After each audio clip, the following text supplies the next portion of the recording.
आइए आइए, पानी पूरी खाइए। अरे हो चाची, पानी पूरी नहीं खानी आज? नहीं रे मोहन, अभी दोपहर होने को है, अभी पानी पूरी कौन खाता है। घर जाके दाल चावल खाऊंगी। ठीक है चाची, जैसी आपकी मर्जी। तो फिर शाम को आइए ना, मस्त खट्टे पानी के साथ पानी पूरी खिलाऊंगा। अभी शाम को कौन आएगा? ये बाजार पहले जैसा तो है नहीं। पहले यहाँ पे सुबह से रात तक लोगों की भीड़ रहती थी, लेकिन आजकल तो लोग आते ही नहीं। ये बोलकर चाची चली गई। मोहन भी उदास नजरों से देखता रहा। चाची ने सही कहा है, इस बाजार में लोग ही नहीं आते। सुबह से एक भी पानी पूरी नहीं बिकी। घर जाकर बेबी को क्या जवाब दूंगा। दोपहर हो गई थी, धूप तेज थी। मोहन भी घर की ओर चल पड़ा, लेकिन उसका दिल भारी हो चुका था। उसे पता था कि घर पहुंचते ही एक दफा और झगड़ा होने वाला है। सुबह सुबह सरला ने मुझे कितना कुछ सुनाया है, अभी फिर से वो सब सुनना पड़ेगा। क्या करूं, पानी पूरी का धंधा कुछ जम नहीं रहा है, पैसे भी नहीं आ रहे हैं। मोहन घर चला गया और घर पहुंचते ही उसकी बीवी सरला ने पूछा, चावल और आटा लाए हो कि नहीं? नहीं सरला, सुबह से एक भी पानी पूरी नहीं बिकी, कहाँ से लाऊं? घर में चावल का एक दाना नहीं है। अगर खिला नहीं सकते तो शादी क्यों की थी? जब शादी की थी तब पानी पूरी बेचकर अच्छी कमाई होती थी। दोनों गायों से अच्छा खासा दूध मिल जाता था, लेकिन शादी के बाद अचानक से दोनों गायों ने दूध देना बंद ही कर दिया और बाजार में भी भीड़ कम होने लगी। अच्छा, कहना क्या चाहते हो? मैं अब शगुनी हूँ क्या? नहीं नहीं, मैंने ऐसा कब कहा? सब कुछ समझती हूँ मैं, अब मुझसे मन उठ गया है ना। पहले तो मेरा हर एक कहना मानते थे, लेकिन अब कुछ सुनते ही नहीं हो। क्यों? क्या नहीं सुना मैंने? कब से कह रही हो दोनों गायों को बेच दो, कुछ तो पैसे मिलेंगे। फालतू में दोनों को पाल रहे हैं, हर रोज उन्हें खिलाने के लिए घास पत्ते लाने पड़ते हैं। उनको हर रोज खाना मिल रहा है, लेकिन हम भूखे सो रहे हैं। ये तुम क्या बोल रही हो सरला? गाय माता के समान होती है, उन्हें बेच कैसे सकता हूँ? तो फिर रहो तुम अपनी गायों के साथ, मैं आज ही मायके चली जाऊंगी। कैसे जाओगी? बस का भाड़ा देने के लिए पैसे हैं? हे भगवान, मेरी जिंदगी बर्बाद हो गई है इस आदमी से शादी करके। मुझे उठा लो भगवान, मुझे उठा लो। चिल्लाते हुए सरला कमरे में चली गई। क्या करूं मैं? तुम दोनों मेरे बचपन के साथी हो, तुम दोनों को कैसे बेचूं? मन नहीं मानता। नहीं नहीं, चाहे मैं भूखा क्यों ना मर जाऊं, तुम दोनों को मैं कभी नहीं बेचूंगा, कभी नहीं। गायों के साथ थोड़ा वक्त बिताकर मोहन पानी पूरी लेकर फिर से बाजार में चला गया। आइए आइए, पानी पूरी खाइए। कुछ देर इंतजार करने के बाद एक लड़की मोहन के पास आई। भैया, पानी पूरी कितने के दिए?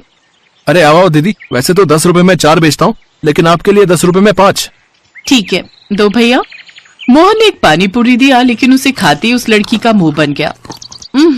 अरे भैया, ये क्या है? पानी पूरी फ्रेश नहीं है क्या? ये तो रोटी बन गया है।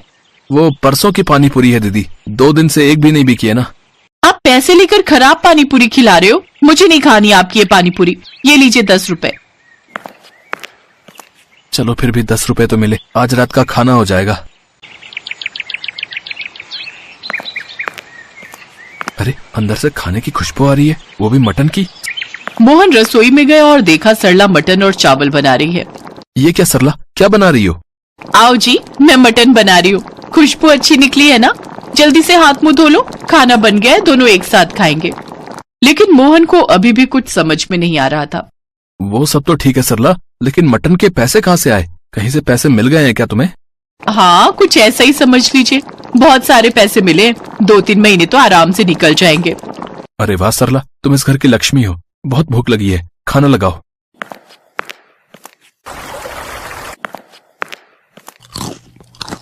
वो सुबह उठकर गौशाले में गया, लेकिन देखा कि गौशाला खाली पड़ा है। वहाँ मोती और ज्योति नहीं है। मोती ज्योति कहाँ है दोनों? अरे कहाँ हो तुम दोनों? मोती ज्योति।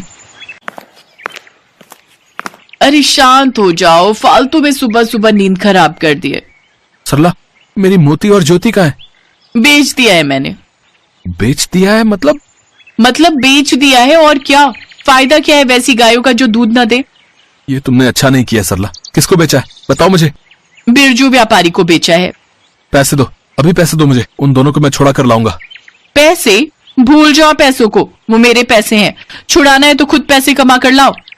मोहन तभी दौड़कर बिरजू व्यापारी के घर में गया और देखा बिरजू व्यापारी ने एक नई बैलगाड़ी बनाई है और उस बैलगाड़ी में मोती और ज्योति बंधे हुए हैं।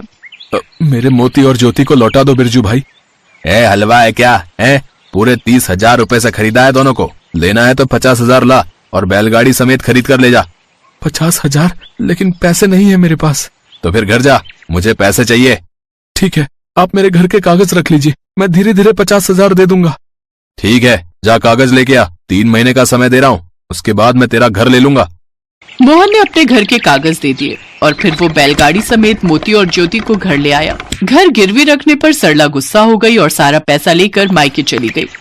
मोहन के पास मोती और ज्योति के अलावा कुछ नहीं बचा। हे भगवान, अब मैं क्या करूँ? अब कैसे दूं 50,000? लेकिन वो कहते हैं ना, जब एक रास्ता बंद हो जाता है तब एक और रास्ता खुल जाता है। हमें बस उस रास्ते को शिद्दत के साथ ढूंढना पड़ता है। अरे पानी पूरी ले लो, पानी पूरी। 2 घंटे के अंदर मोहन की सारी पानी पूरी बिक गई। अरे ये तरकीब मैंने पहले क्यों नहीं लगाई? खैर, देर आए दुरुस्त आए। मोहन का ये आइडिया हिट हो गया। वो पूरे गांव में बैलगाड़ी पानीपुरी वाले के नाम से फेमस हो गया और बैलगाड़ी की वजह से वो आसपास के गांव में भी पानीपुरी बेचने में सक्षम हो गया। इस तरह 1.5 महीने के अंदर ही उसने 50,000 चुकाकर घर को भी बचा लिया और उसके बाद वो बहुत अमीर हो गया। उसकी अमीरी देखकर सरला वापस तो आई, लेकिन मोहन ने कहा, पति के बुरे समय में उसका साथ देना पत्नी का धर्म है, लेकिन तुमने वैसा नहीं किया। अब मैं तुम्हारे साथ नहीं रहना चाहता।